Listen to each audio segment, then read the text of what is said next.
Hi everyone, I'm Sud. Welcome to this edition of Hiring Diaries. Today we have Yuri Roy, who's the Global Head of Talent Acquisition at DNEG. Welcome to the show, Yuri.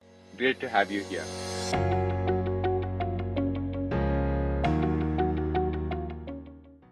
Why don't we start with just a quick background of your career so far and how you ended up at your current company?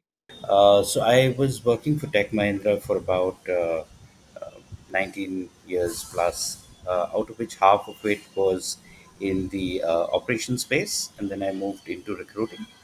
Uh, and Then recruiting carried me to a new organization, which is DNEG, which is primarily into VFX and uh, the whole entertainment space. And that's where I am right now. Fantastic. So, what does a day to day role look like for you? So the day-to-day role is more around planning for the future, more than fixing today's problems. Because if you are always firefighting, you won't have time to plan, which means your entire day will be spent firefighting. So I think I spend about half the day planning for what we are going to do to meet the numbers that we have. And then you have your BAU activities, which is performance management and things like that. Fantastic. So earlier when we were talking, Yuri, you mentioned that you had some background in sales before this, and the transition into talent acquisition was actually quite smooth for you. What are some of the similarities between that and leading talent acquisition? So in talent acquisition, your primary focus is on the numbers that you need to achieve, because that is what contributes to the business. And uh, the TA function is to get the right number of people for the organization at the right price. A sales team main goal is to sell a number of products at the right price. So while they may not seem similar, the actions, the thought, and the strategy behind how do you do that is pretty similar, because you need to look at your cost, you need to look at your productivity, and you need to look at product placement, or in this case your employee value proposition. How does it fit in the market space, and how do candidates appreciate what you're looking for? So while these lines may be in opposite ends of the spectrum as far as employee journey goes, they are quite connected as far as how you manage and lead them. So how does strategic planning, which is something that you had mentioned earlier, how does strategic planning work in such aggressive, growth phase? Okay. So strategic planning is a multi-phased approach. One, you need to look at, you have 10 roles. I'll just simplify it so you can look at it in different scenarios. If you have 10 roles, the common sense approach, or what we think is the common sense approach, is to say, I want the best guy for all 10 roles, right? That is often the approach that most people go with. And that's not always the best response. If I wanted 10 of anything, and I decide to go for the best, and the best will normally be priced the highest. So I'm paying a significant premium over the normal salaries or cost of product, etc., for these roles when I may not need them. So you need to spend time with the people hiring, and inquire what is the structure, what are the role definitions that each of these individuals would be performing. Is it important to get somebody who spent a lot of time in the role so they can be market leaders there? Or do you need a few market leaders and you need the rest of the team who are eager and ready to grow, and offer them growth as the objective? And that's how you phase out your plan. So you're getting your entire team at a reasonable rate, rather than decide to pay market topping rates and may not actually achieve what you're looking for. Understood. And how has that changed over the past couple of years, given that the markets have changed, certain things have gotten more aggressive, so there are certain uncertainties now as well. Has the nature of your strategic planning changed over the past 2 years? I think the importance of strategic planning has become crucial. I'll give you an example about the IT space. Over the last couple of years, you would have seen the salary rates go up significantly, and they have reached a point where much of the I would say IT business runs on maybe 60 to 65% personnel cost of the overall.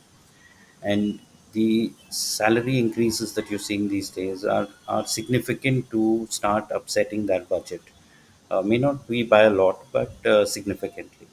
The background to that is we haven't seen fresher salaries change for more than 10 years.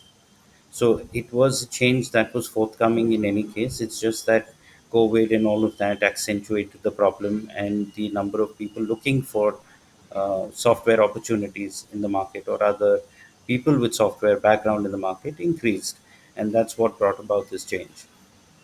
Now, when you look at that, you could say that I want top of the class of whichever institute you decide to go to. But top of the class is going to be at a premium compared to, say, middle of the class. You also need to decide at even higher levels whether you want a really strong leader, and maybe slightly not as high paid people below that, or do you want a really strong first two layers and then look at freshers below that, that these folks can get up to speed in a certain amount of time but still makes you money. So these are the kind of considerations that one has to think about more now, because you're ending up paying higher as your CTCs in your overall spend.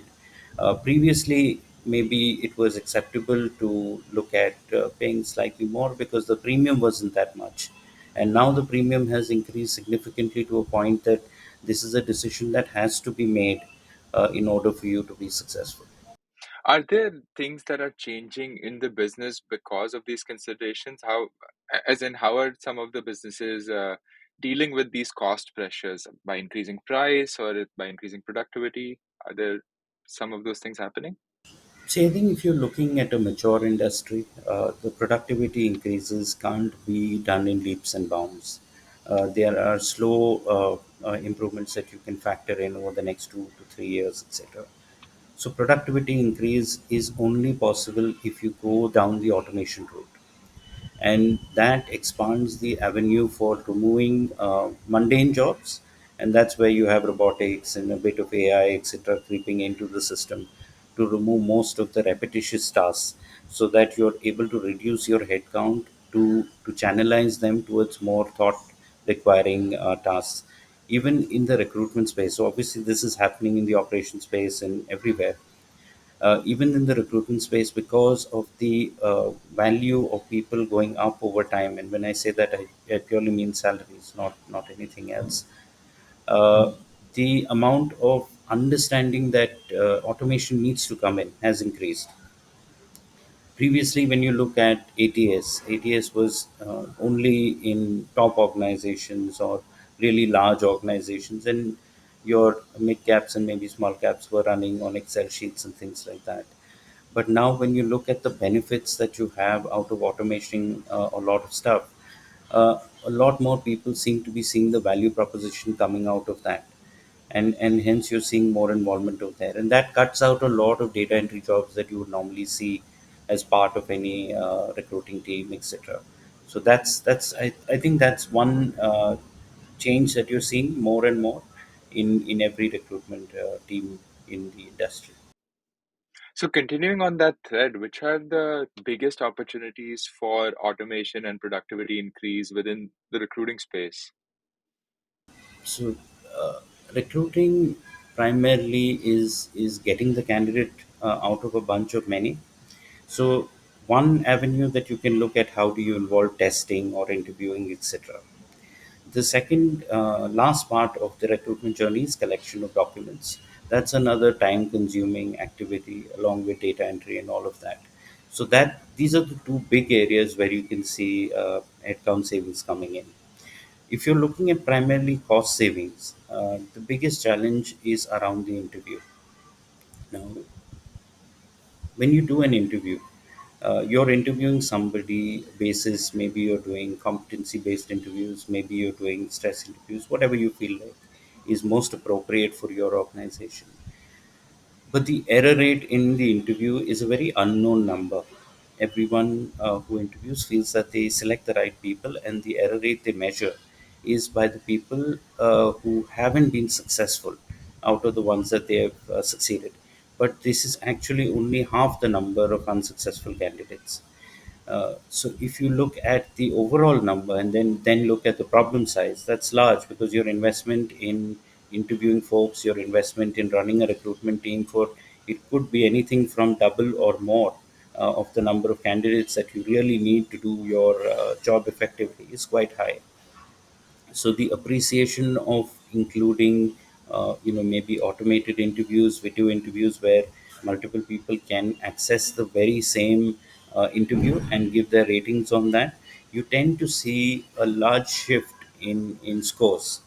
And then you realize there is maybe more calibration that is required, so that everyone's on the same foot, especially when you have level 1, level 2, level 3 interviews, and every team is looking for something different. That enables the entire organization to start having the conversations necessary to track down what do you want from the person that you're selecting, and that leads to more successful hires over the long term. So you mentioned something very interesting in terms of competency-based interviews and certain other best practices. What are some of the top best practices that you have seen actually work to increase accuracy of hiring? So I think if you're selecting for a tech role or something that's very hard coded, as in you have certain rules and measurement criteria, a test would be good. But at the same time, knowing what score is the cutoff is critically important. uh, we tend to go with maybe 75% is good or 80% is good, but these are arbitrary numbers. It depends on the individual, the test, etc. And I think calibrating what's the right number is a good first level cutoff. So if you get 100 people to interview, maybe you want to do a tech test, or if possible, and it's not something that's maybe more HR related, that you may not have a test that you can do. You still have tests that you can do from a personality, calibration perspective, but those are a little more abstract. So once you do that, your next step is what I would say is the best way to interview is competency based. And the reason I say that is you're not asking the person for his imagination on what he would do. Primarily, a competency based interview is asking you, so in your last 1 year, what problem did you solve that you're proud of?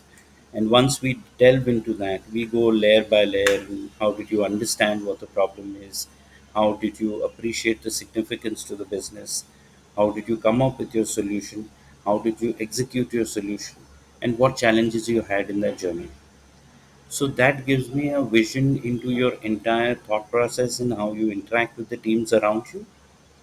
And it lets me figure out whether this person will fit into this organization, uh, or do I sense a misfit here. And it could be things like, if your organization is extremely procedure driven, somebody who tends to fly by the seat of their pants will not be comfortable. If your organization is the other way around, again, you may be hiring a bright person who is skilled but may not do well in your environment.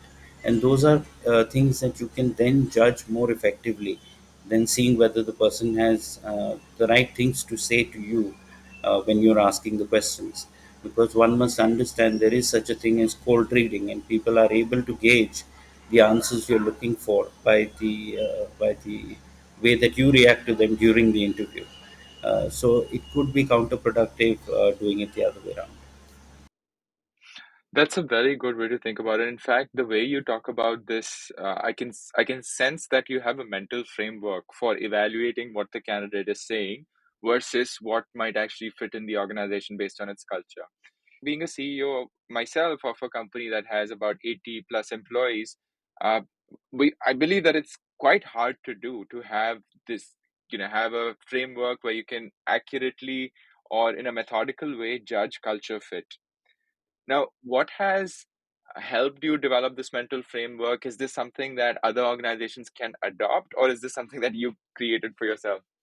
I think there are two things. One is most organizations will have an organization culture document on their values and behaviors that they are aiming to aspire to. And it's a good starting point.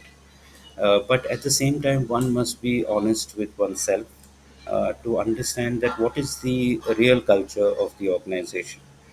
because as long if it's as per the document, then everything's fine. You have it written down and you can figure it out. If there are differences to that, and there will be multiple layers to this, so you need to understand what's the true way the organization functions, and then see whether the during the interview this individual fits that scheme. And there is an innate problem here that what you think the organization is as a CEO may not be what the last person in your organization thinks the organization is, and the reality lies somewhere in between. So one should always look at having a measured view of this, and then trying to equate the interview, or rather the candidate, to the role that you're looking at putting him in. Because I think this sizing becomes very critical when you're looking at individual contributors, when you're looking at senior folks, etc., and not so much the junior guys, because they will have more interaction with their folks, and less interaction with the top leadership of the organization. But when you're looking at your mid to senior and your senior to your SMT or leadership team, it's very critical to see that they would be able to push the organization in the right direction. So you may want to choose somebody who's a contrarian, specifically for that task. But then one should also understand, does the person have the ability and the designation to bring about that change? Understand. Yeah, I think starting from getting a clear understanding of your own values as a company is probably the right place to start with. Now, of course, this is something that people have to be trained on, right? It's not easy for everyone to be a natural at interviewing candidates accurately. Is that something that you train your team for? I think it's a continuous training, and I wouldn't say that it's a one-time training event. The first part is, of course, understanding what kind of questions to ask, then understanding how to react to the situation. Because, like I said, asking what you've done before doesn't solve the problem. You have to dig deep, understand the thought process that went into making the decisions that had the outcomes that they had. So it takes time, and it takes reiteration, and it also takes someone to sit in for an interview with you. And I have that done sometimes, where they will then give me feedback on how the interview went and what their thoughts were. And I think that's very important, because your view cannot always be one sided, where you think as an interviewer you excelled in every interview and you selected the right people. You should also be getting feedback similar to a candidate, which tells you maybe this interview you did not do some things properly, which you can watch for later. And these are very important things as you go up, because your confidence level in yourself being able to do an interview keeps rising with time. And at some point you need to keep doing reality checks to ensure that you're still in line with what's happening in the space. Understood. So shadowing and getting feedback and learning based on that feedback, these are very important Yes, absolutely. practice points. So just maybe one of our final questions. Uh, of course, technology is changing the recruiting job, and when you're talking to your team and you're training them in being more valuable to the business by being better interviewers, how do you believe their jobs will evolve with the technology that we have in the market? So I think the last point of contact, which is what makes the decision for the candidate to join you, is when they feel this organization is where I see myself working for the next 3 to 5 years, at minimum. There are very few candidates who would want to switch for 6 months or a year or so. If that person has to feel that, he has to look at where he is currently, and there has to be significant value to that. A lot of organizations think that value can be purely the salary that they are paying, and that's not the case. I have seen tons of people who have got multiple offers and maybe settled for the one in between or the lowest one, because the organization excites them. And now the person in the organization who's giving them that feeling is the recruiter who's talking to them. It's not the CEO on TV. It could be, but that last mile contact is critical. The CEO on TV tells you how well the organization is doing. You're enthused with that. You see the social media campaigns, etc. You're enthused with that. The recruiter calls you up, and the recruiter is in that same train of thought, or holds the same values that you see as values for the organization, and has a great discussion with you. And then you feel that this organization is one monoblock. It's not separate individuals working separately. So that is extremely key. Now, where AI can, AI, ML, and ATS, all of these bits and parts will come in, is to make sure that that experience is given to the candidate is the most informative and the most individualized that can be possible. And maybe I'm overstressing here, but uh, to do that, you need the right recruiter, and you need the right platform behind that, which is able to prop up the recruiter and give him or her the skills, or rather the information necessary to do their skills effectively. And that's where I see that a lot of the tech platforms will come into space to help that happen. But that last introduction is still some way away from where, a simple email or chat or something can fix. It removes the personal connect from that conversation, is my feeling right now. But that may change over the next 5 to 10 years. Yeah, I think we're all watching what happens to the recruitment role. Um, the final point I wanted to just ask you is, of course, you've had an extremely successful career in recruiting, and you had a past experience in sales and more aggressive roles as well. What guidance or I guess advice would you give to someone who's starting out on this journey of in the recruitment space? I think it depends, a lot on your personality and your risk appetite. Now, because I started in sales, it's one of the critical things to have a high appetite for risk, because that's your day-to-day business. You start with zero, and you predict you're going to reach something, and then your skill is reaching there and bettering it day on day. Uh, this is a somewhat stressful job to start with, but after some time, it starts becoming fun. The way I would say, this is more on the lines of where you see a cricket match or a sports match or things like that, where you start off the game, you're stressed out, but when you finish the game, you're very excited. And that feeling of elation is what drives, I would say, a lot of successful people, especially in target oriented environments. In some other environments where it is more people focused, then of course the calling is different. So people have to judge for themselves that this is the feeling they enjoy, the stress followed by a feeling of victory and being able to deal with defeats as well. Yes. I think fantastic advice. It's been great talking to you, Yuri. I've learned a lot in these past 25 minutes, and I'm sure our viewers will have to. Thank you so much. Thanks, sir.